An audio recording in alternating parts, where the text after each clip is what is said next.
I'm Mark Dawson from the Self-Publishing Show, and this is Self-Publishing Spotlight, where we shine a light on the indie authors who are changing the world of publishing, one book at a time.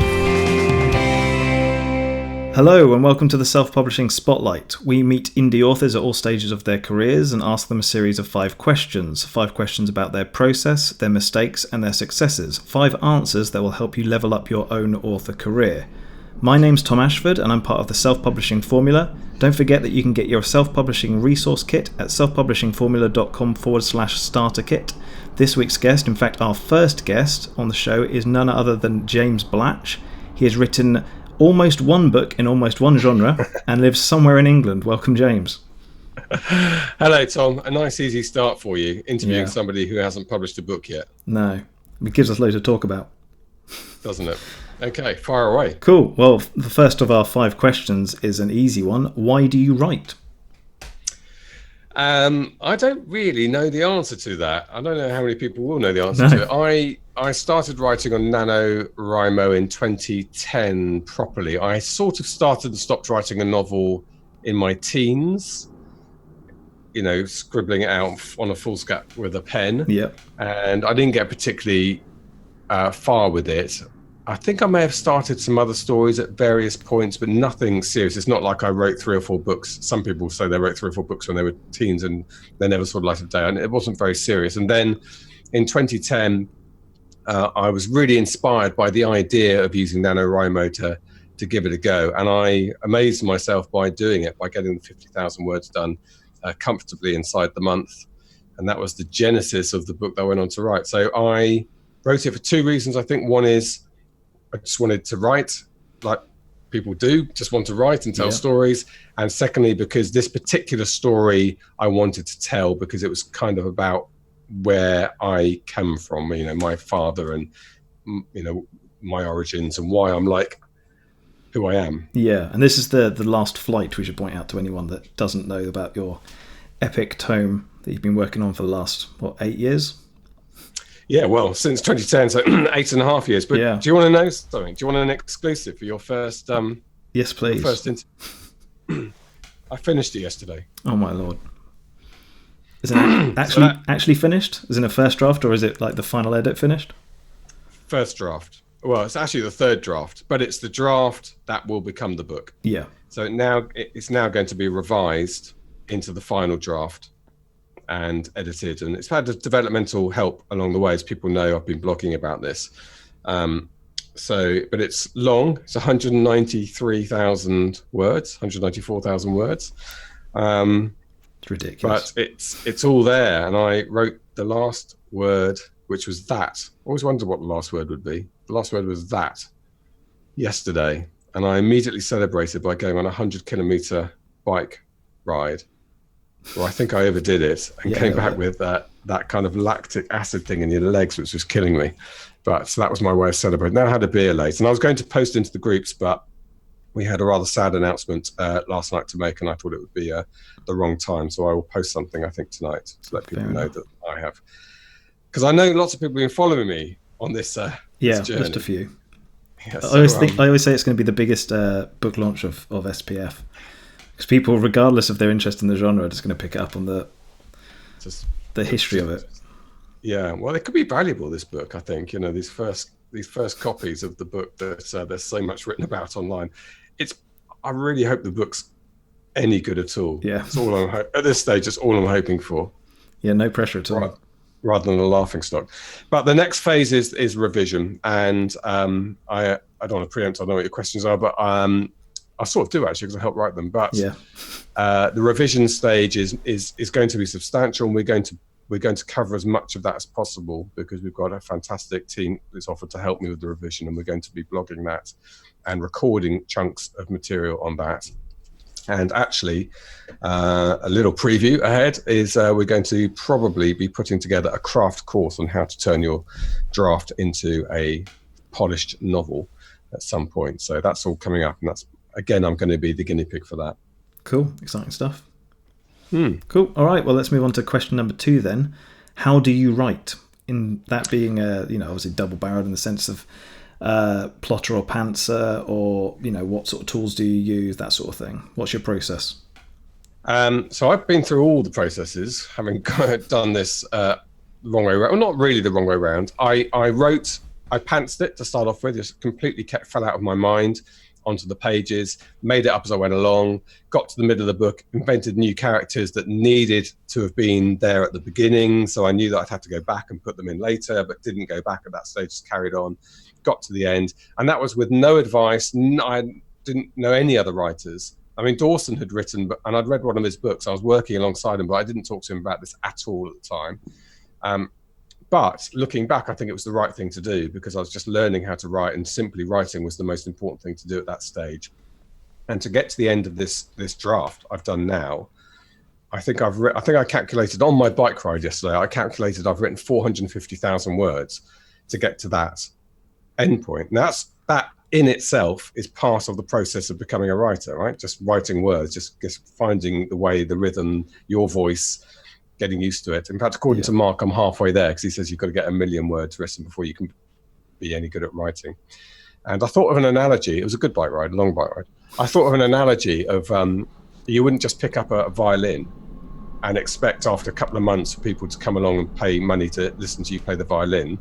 And you can't just start writing on day one and your first draft and expect. I mean, there's obviously the media is full of exceptions to that rule. And Louise Ross and LJ Ross is an example of that. Yeah. But I don't know. I'm full of admiration for her, but I don't know how it works. And I think it's irrelevant to most of us that some people just happen to be able to sit down and be able to do it. The rest of us have to learn how to write. So that's what I've been doing. So to answer your question, when it came to the second and third draft, I started moving into plotting more. And I think where I am now, I am definitely going to be a plotter, because this has really gone forward. Since I did a kind of 2-tier outline with every sort of major scene describes what happens and then why it happens, that's enabled me to drive through and get this draft done. So I'm now a plotter with a bit of, once you start writing, you deviate and you go off in different directions, and that's your characters make decisions that you don't plan for and that sort of thing, but then you just re-plan as you go, sort of, exactly, so that it still holds together. So do you use Scrivener? Yes, I use Scrivener. So I was using Word to start off with, but got really unwieldy. I don't know how people work in Word. When you get to 90 odd pages of Word, it takes so long to load, and you're trying to find things, it's almost impossible. Scrivener was a breath of fresh air. You first open it and it's a bit, whoa, I don't know how this works. Am I going to like it? And then as soon as you work out how it works in its basic form, and funny enough, tonight we're going to have this webinar live tonight. We're recording this on how to master Scrivener with Gwen Hernandez, and I'm really looking forward to that, so I can learn all the things about Scrivener I don't know. But I absolutely love Scrivener for that. I still occasionally open, like my character timelines, I prefer Word documents for them. So whilst I'm writing, I realise I need to be, like we all do, sort of consistency's sake of the characters. You need to plot down some backstory and dates to them. I do that in Word documents, but I write in Scriv. Cool. And do you have a particular time in the day, or whenever you squeeze your writing in? In an ideal world, I would get into my office in the morning where I am now and think I would just write for a couple of hours and then it's done. And I like that. I like to have that done so I can then focus on the rest of the day. In most cases, though, I wake up in the morning with stuff to do for SPF, and I have to deal with that first. And I don't like that. Sort of stops me being able to write freely, because I've got in my mind I really need to be doing some stuff. So sometimes it's really boring stuff like accounts I did this morning, but I get it out of the way. So then I tend to be a mid-morning kind of writer then. So I get that first hour and a half, 2 hours out the way, then I start writing. But I'm pretty, since September, since I started working with Author Accelerator, I'm pretty fastidious about getting my words done. I mean, I have had days when I haven't written, but I have written no fewer than 20,000 words a month since then. And normally writing about 27,000 words a month. And that's because I write at least 800 words every day. That's my minimum 800 words. And usually it's 1,200, 1,500. So it's still not huge amounts of writing in one day, but it works for me in terms of fitting it in with everything else. Yeah, and it depends on how good the quality is as well. If you're just sort of binging anything out onto the page, then you probably want to be hitting the thousands perhaps. But if you're meticulously working through stuff that that's going to be kept in, then 800 can build up pretty quickly. Yeah, I mean, I want what I'm writing now to be as close as possible to what gets published, because that obviously cuts down the revision time and the workload. So yes, I am writing more slowly, and the denouement of my book, clearly those scenes suddenly become much more important. They're scenes you've had in your mind for years. You're finally writing them, and so that's been slow progress. 800 words has taken a little bit longer for that, but yeah, you're right. So I'm going to be drafting again at some point when I write my second book, and maybe my word count will feel different then. 2040. It's all starting again. Yeah. Okay, cool. Well, question number 3 is normally, are you a full-time author? As we know, you're a big fish in SPF. But what steps are you going to take to, I guess, to make your book a success? Well, I think I need to do some courses. Yeah. I need to... This is a question that probably applies to you the absolute least. This is normally for authors who are, trying to switch from having it as a hobby to, bringing in a full-time income. But obviously you've got SPF, and then on top of that, publishing. I want to be successful. I want my books to make money. I've been absolutely clear about that. I want to walk the walk, having talked the talk in some fields. I'm going to use it. So I know a lot about aspects of book marketing now, but there's areas that are blind spots for me. So the detail of Facebook ads, the detail of Amazon ads, I've left that. I've parked that to other people because it takes a lot of getting into. Google, I'm all over. I'm an AdWords guy. So I'm going to use my book and potentially other people's books with a little project we've got going on in the background to really master Amazon ads and really try and master Facebook ads as well. So that's my plan. In terms of my actual plan for release and how I'm going to do things, I haven't really got that far. I think I'm going to put the book up for sale because that seems like an obvious thing to do. Good start. In the beginning, even if it does, or part of it. It's quite a big book to give away for free, I think. I need a smaller novella to give away for free, so I need to write that next. So this will probably go up for sale initially with a bit of a launch, maybe even a pre-sale. Maybe we'll have a launch party at RAF Duxford. Might hire the officers' mess, invite everyone over. Sure. Okay, let's move on to number 4 then, which is, what mistakes do you think you've made and what have you got right? I mean, like I said earlier, when I wrote without any plan and it got rambling and too big for me to deal with, at the time felt like a mistake. For years it felt like a mistake, and even when I dug the manuscript out at Mark's beck and call a couple of years ago, it felt like I'd done it all wrong to that point. But actually where I am now, that was all part of me learning how to write, and you can't do this stuff overnight. There's no shortcut to this, for me anyway. No, my first novel went in the bin. I got halfway through the second draft and went, nah, it's not good enough. It's just good practice. That was it. And there's famous quotes, isn't there? If your first draft doesn't stink, you're not trying, so, or something like that. So I don't really consider them mistakes, I suppose. I don't know. I don't like to dwell on them. I don't like to think about making mistakes. I think everything you did in one way or another. It helped, even if it felt like a mistake at the time. So very true. Fair enough. Okay, and number 5, what's your final piece of advice for authors starting out in indie publishing, aside from paying for Mark's courses? Yeah, you don't have to do that, but it'd be nice if you did.